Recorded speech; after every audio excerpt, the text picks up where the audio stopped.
Hello chess fans, this is Rick from Chess to Impress with the next video in the countdown towards the resumption of the 2020 Candidates Tournament, which was stopped in March because of the corona pandemic. It is all going to start again on Sunday, November 1st, very exciting, and on Chess to Impress we're counting down towards the great event by looking at the 29 candidate cycles for the official World Championship in history. It all started back in London 1883. Johannes Zukertort won that tournament, Wilhelm Steinitz finished in second place, and that way these two players qualified for the first official World Championship match held 3 years later. In St. Petersburg 1895-1896, Steinitz qualified for a rematch against world champion Emanuel Lasker. Paul Keres won the candidates event in the Netherlands in 1938, but he did not get a match because of World War II. The first official candidates tournament was held in 1950, won by David Bronstein, and Vasily Smyslov won two candidates tournaments in Zurich 1953 and in Amsterdam 1956. That one is in red because we're going to look at a game from that event in this video. Misha Tal won the next candidate cycle, and Tigran Petrosyan was successful in Curaçao 1962.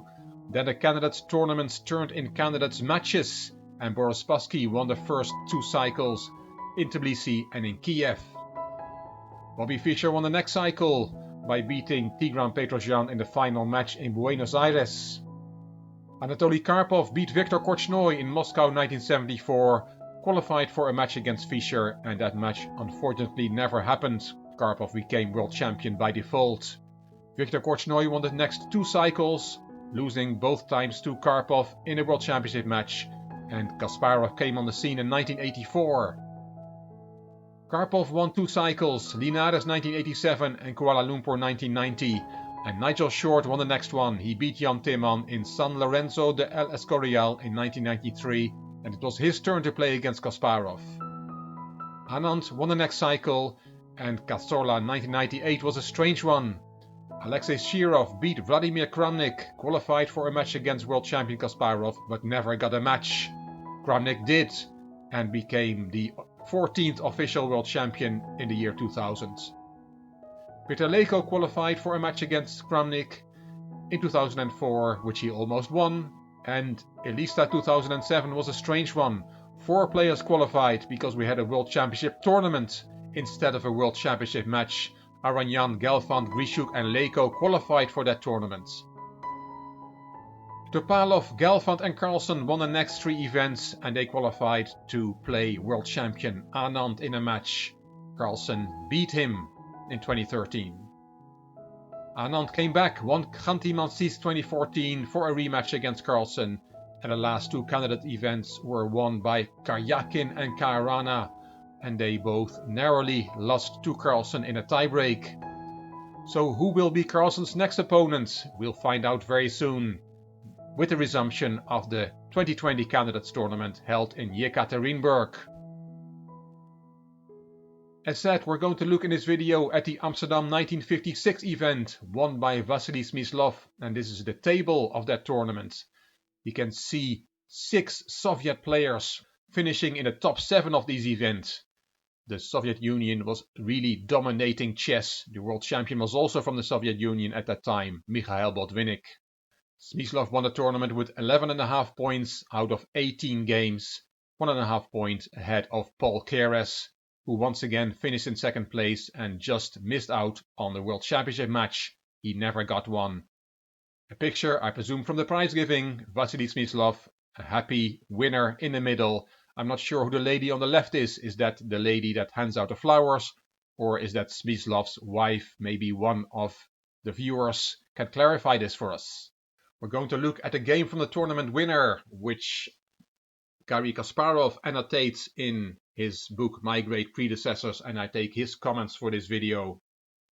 It was played in round 16, so 3 rounds before the end of the tournament. Things were heating up nicely.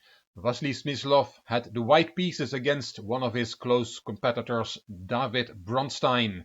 It was the 25th of April 1956, and Kasparov writes, "This was a fantastically tense moment. 3 rounds before the finish, the 6 Soviet heavyweights were literally breathing down one another's necks. Keres and Smyslov had 9 points, Bronstein and Geller half a point less, Petrosian and Spassky were on 8. In this intricate tournament situation, Bronstein tried to play for a win with black, and let's see what happened. Smyslov played c4, knight f6 from Bronstein, knight f3, c5, g3, d5. The bishop got fianchettoed, and knight c6. Kasparov says that d5, d4 can lead to a modern Benoni with reversed colors, but Bronstein decides on a different setup. Smyslov took in the center, knight takes, knight c3, and now look at this move. Knight back to f6. Typical Bronstein, writes Kasparov. The usual knight c7 looks better. With the knight on f6, black can no longer play e5 and f6. And in addition, white has greater opportunities for developing his initiative. But Bronstein was aiming for an interesting position. David Bronstein, one of the most creative players in the history of our game. Smyslov castled, e6, b3, bishop e7, and Smyslov also fianchettos his queen's bishop. Castling from Bronstein, Kasparov writes, for the moment both sides are occupied with development of their pieces, and there are no opportunities to sharpen the play. Rook c1, queen a5, knight a4, rook d8 and queen c2. Kasparov says this is the simplest and most natural plan, ganging up on the weak c-pawn. In the meantime, black had some problems getting his queen's bishop into play. Let's see how things developed. Knight b4, attacking the queen. Queen went to b1, knight f2 d5, a3 kicking the knight, knight back to a6, e4 kicking the other knight, and that knight went back to f6 for the third time. The knight lands on that square. Bishop c3 hitting the queen, queen b5 and rook f2 d1. And Kasparov writes, it looks difficult for black to do anything, but Bronstein finds an interesting and unexpected resource, a typical Bronstein pawn sacrifice. Now a period of complicated play begins with unstable equilibrium and completely unclear consequences. Let's see what happened at the hand of Kasparov. Here's that pawn sacrifice, c5, c4, played by David Bronstein. Smyslov accepted the sacrifice, first took on f6, bishop takes, and now he took the pawn on c4. Queen a5, and Kasparov says it transpires that the white army has got slightly stuck. Bronstein has managed to create something from nothing. e5 was played by Smyslov, which he himself calls an energetic reply. White avoids conceding the initiative. It's giving the pawn back, it can be taken, Bronstein didn't take it, as Smyslov shows that this is good for white. Knight takes e5, queen takes e5, and then there is rook takes c8, very nice move. Rook a takes c8 and bishop takes b7 with a fork. And Smyslov concludes that this is better for white. Kasparov agrees and the engine agrees. So Bronstein decided not to take the pawn back. He played bishop e7. Knight c3 and bishop d7. Again, Bronstein could have taken the pawn back, but he's fighting for the initiative. He could have taken on a3 with the queen or with the bishop to win the pawn back, but as said, he played bishop d7 instead. If now white saves the pawn with a4, then there is rook a to c8, and Kasparov explains that white holds on to the pawn, but black has full compensation. He has the bishop pair, he has the squares b4 and c5 for his knight. The pawn on e5 is weak, and it's hard to play d2, d4 for white. So full compensation for the pawn for Bronstein in this position. And that's why Smyslov decided not to play a4. He played b4 instead. This game is really about trying to gain and maintain the initiative. Bronstein took on a3, restores material balance. b5, knight went to b4, and knight g5. Kasparov explains objectively white has no advantage, and Smyslov has to skillfully maintain the tension without going beyond the bounds of acceptable risk. Rook c7 could have been played instead, but this invasion attempt does not work, says Kasparov. Rook a to b8, and Kasparov shows that white's initiative peters out in this variation. So instead of rook c7, knight g5 was played. There's a little threat on h7. So Bronstein took the knight, which is hanging on g5, but that means that the knight on b4 is no longer protected well enough. So we have swapped the piece this way. The queens come off the board, and bishop e8. d2, d4 from Smyslov, rook a c8, and rook b3. The knight was attacked. Smyslov is protecting it. Kasparov writes that this position was evaluated as better for white, but Kasparov disagrees and says that black, with his bishop pair, is in no way worse. Bronstein played b6, d5 to get rid of the weak pawn, very instructive. E takes and knight takes, king f8, rook a1, attacking the a7 pawn, and bishop d2 was played here on the 31st move by Bronstein, and that move gets a question mark from Kasparov.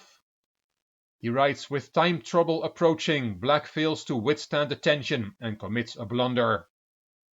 Bronstein wanted to bring his bishop to a5 and then kick the knight with rook c5, after which white's position could have fallen apart, but he overlooked a strong tactical blow.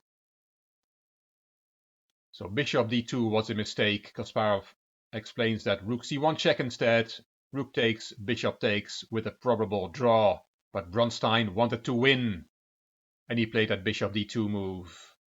And what is that tactical blow? It is e5, e6, exclamation mark.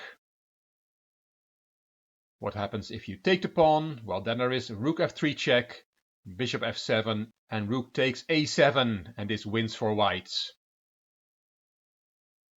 So after e6, taking that pawn is not good. Bishop g5 was played by Bronstein. He has to deal with the threat of e6, e7, which would win a rook because of the fork.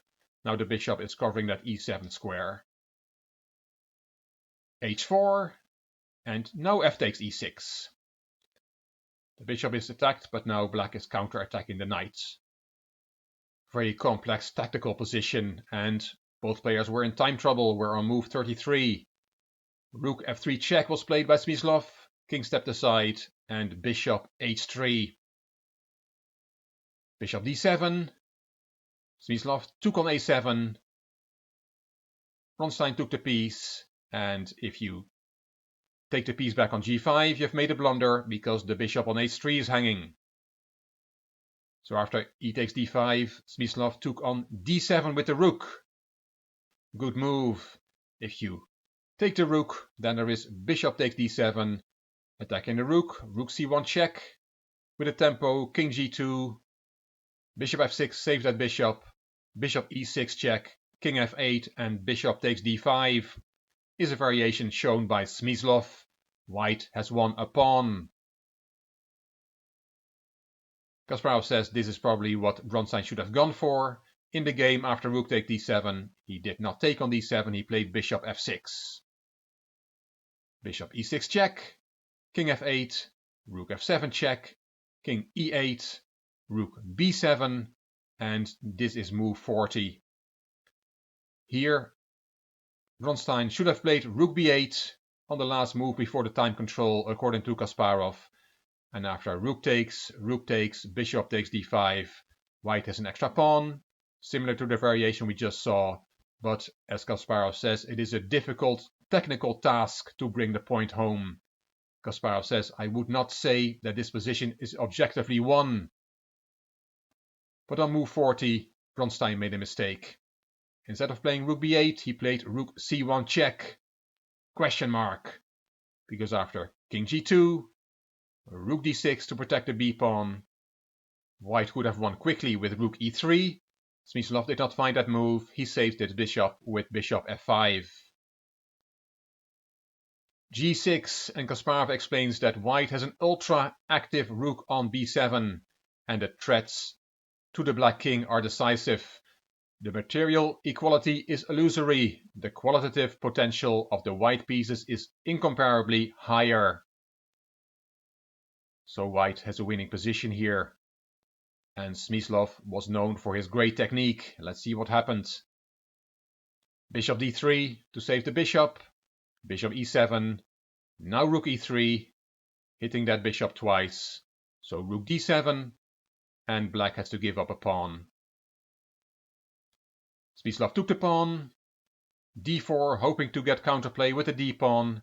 Rook f3, bishop d6. Rook a6, making room for the b-pawn to march forward. King e7, rook a8, bishop c5, rook h8, now attacking the pawns on the other side. King d6, protecting the h7 pawn. Rook c8, king d5 and h5, and this is very instructive. Kasparov explains that this is breaking up the enemy pawns. Smyslov very elegantly builds up an attack, combining threats to the pawns and to the king, and very confidently converts his advantage into a win. Great technique from the future world champion. Rook c3 was played by Bronstein. Smyslov took on g6, h takes, and rook c6, attacking the pawn. Rook b7, and Smyslov takes on g6. That's the second pawn. In desperation, Bronstein now gives up the exchange, hoping against hope to save this position. He has his hope set on his d-pawn. He took on d3, rook takes, king c4, attacking the rook, rook d1, and there goes that d-pawn. But after rook c1 check, Bronstein saw that he won't be able to make any progress with his d-pawn, and he resigned. Kasparov gives this variation. If you take the pawn on b5, then there is rook g5, pinning the bishop, which is attacked twice, so you have to protect it again with rook c7, and then a very nice move, king f1, putting the king in the square of the d-pawn. On the next move, white will take on c5 twice, and then we'll have a very simply winning king and pawn endgame. This game put Smyslov in a sole lead, and he went on to win the event, qualifying for a second match against world champion Botvinnik.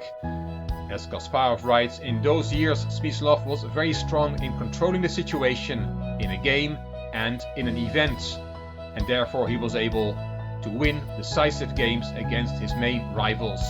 And this was a very key game from the 1956 Candidates Tournament held in Amsterdam in the Netherlands. Smyslov won the event and went on to beat Botvinnik in 1957 to become the 7th official world champion. I hope you enjoyed this video and that you'll keep counting down towards the resumption of the 2020 Candidates Tournaments with me.